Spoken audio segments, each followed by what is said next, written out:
One of my favorite moments from the 2016 presidential election campaign, whatever, actually occurred during the primaries in 2015 at the very first Democratic debate. That happened to be the debate where we still had several candidates on stage.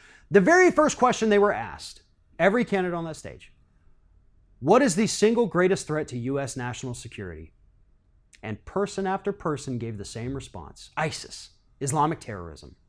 There's only one person who said catastrophic climate change is the greatest threat to national security. That person just happens to be Bernie Sanders. Do you know why Bernie Sanders gave that response? He wasn't trying to pander to tree huggers. No, he actually understands what the Pentagon has been saying since literally the 1980s. And that is, at least since 2006, that climate change and the threats posed by climate change are the greatest national security threat to the United States. 11 years running, our greatest threat to our own borders is climate change. In spite of that knowledge, again, Ronald Reagan received reports from the Pentagon in the 80s showing that climate change could eventually pose a national security risk to the United States. George H.W. Bush got the same information. So did Clinton. So did W. Bush. Again, 2006 became the greatest national security threat. Obama did. And you can bet that Donald Trump understands that as well, but he chooses to not believe it. Having said that, Donald Trump's new Federal Energy Regulatory Commission chairman, Neil Chatterjee, told people earlier this week that in order for us to ensure national security here in the United States, we have to continue burning coal as a fuel source.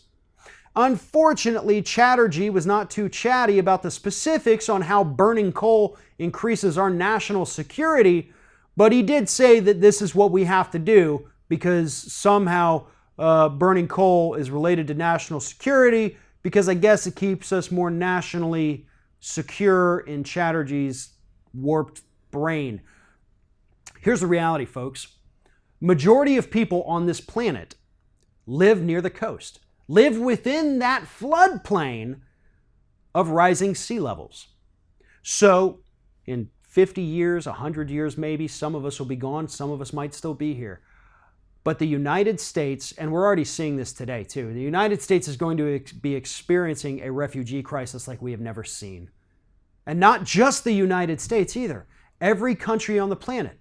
As those people who lived on the coast understand that the coast is gone, they have to move inland.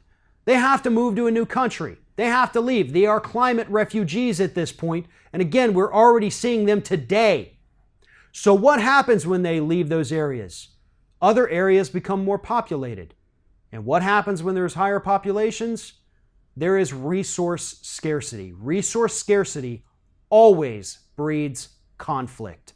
And that is what our national security advisors, the folks at the Pentagon, the folks in the military, have been warning us about for decades. And yet Donald Trump's administration, this guy he appointed, Neil Chatterjee, choose instead to turn a blind eye to climate change and say that if we want to be secure, we got to burn coal because that makes sense. Climate change is the only issue that we cannot undo with Donald Trump. Things like his destruction of education, destruction of the economy, Medicaid, Trump care, tax cuts for the rich, those hurt. They're bad. They cause bad things in this country, but they can be undone and repaired given time. Climate change isn't like that, folks. Once those sea levels rise and that coastline is gone and starts shrinking and goes further inland, it's gone. We can't undo that with a Democratic president getting elected in 2020. When it's gone, it's gone. Those emissions we're spewing out, when they're up there, they're up there. We can't undo the damage, and that is why, of all the issues, we have to take this one the most serious.